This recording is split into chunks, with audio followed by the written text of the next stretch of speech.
Hello there you guys, welcome to one of my videos. This is your Manchester United versus Crystal Palace Carabao Cup preview. It's the third round. It is at Old Trafford, it's tomorrow night. Man United are currently the Carabao Cup holders. Man United did beat Newcastle in the final last season.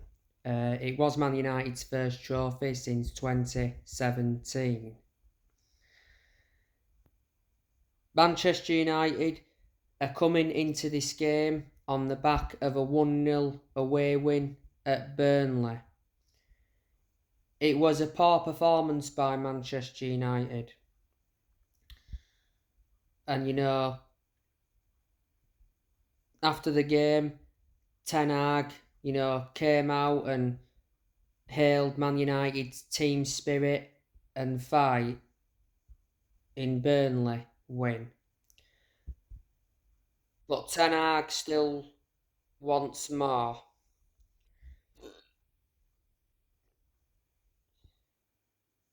The goal against Burnley came from a Bruno Fernandes volley. It was a stunning volley.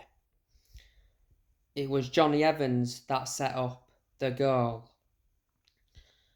Jonny Evans did have a goal ruled out for offside. Jonny Evans started against Burnley. It was his first league start in his second spell at Manchester United, and after the game, Evans came out and said it was one of the best nights of my life. The biggest talking point of the game was Jonny Evans.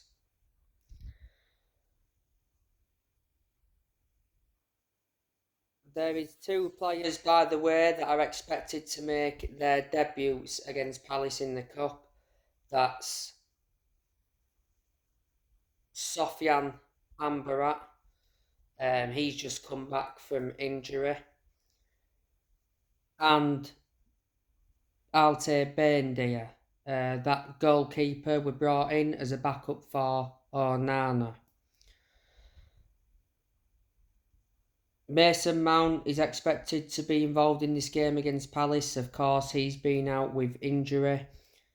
Shaw, of course, is still injured. Sancho and Anthony have obviously had off-pitch matters. Harry Maguire, of course, has been injured. That young player, Cobble Mano, has been out with injury.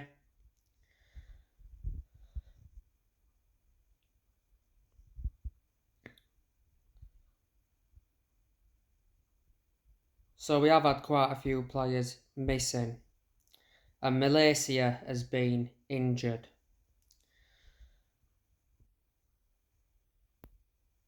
Crystal Palace, of course, they drew their previous game with Fulham 0-0.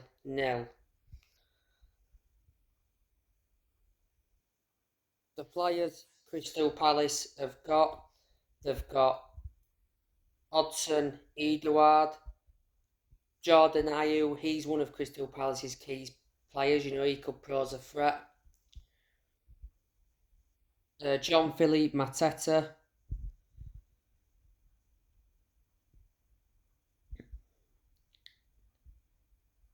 Will Hughes, Jeffrey Schlupp, Nathaniel Klein, who was a former Liverpool and Southampton player, Joe Ward, James Tompkins, he's still out with injury at the moment. They've got Nathan Ferguson, of course, who's injured.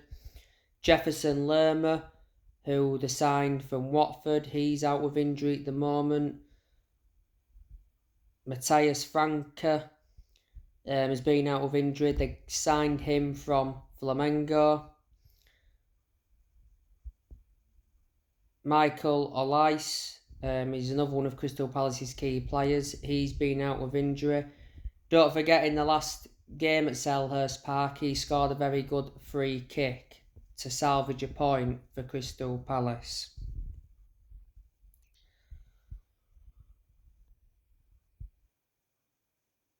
So they are quite a few of the players Palace have got. They have let players go. Don't forget they let Jack Butland go. Last season, of course, he was on loan at Man United. They lost Wilfred Zaha, who was very good when he was at Palace. Don't forget Zaha is a former Man United player.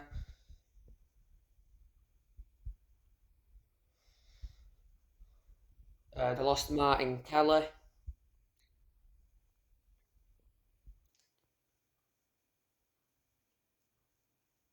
So they are quite a few of the players that Crystal Palace have lost.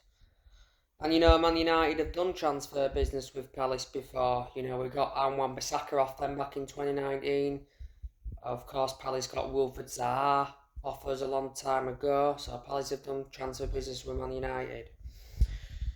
The Crystal Palace manager, of course, is Roy Hodgson. He's in his second spell at Crystal Palace. Obviously, before in his first spell, didn't he end up resigning? Obviously, at one point, Crystal Palace had Patrick Vieira, but they ended up sacking him.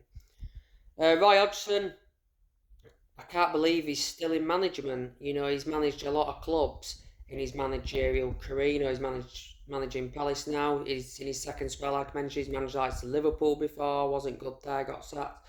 He's managed the likes of Watford, Fulham, West Brom, and he's managed other clubs as well.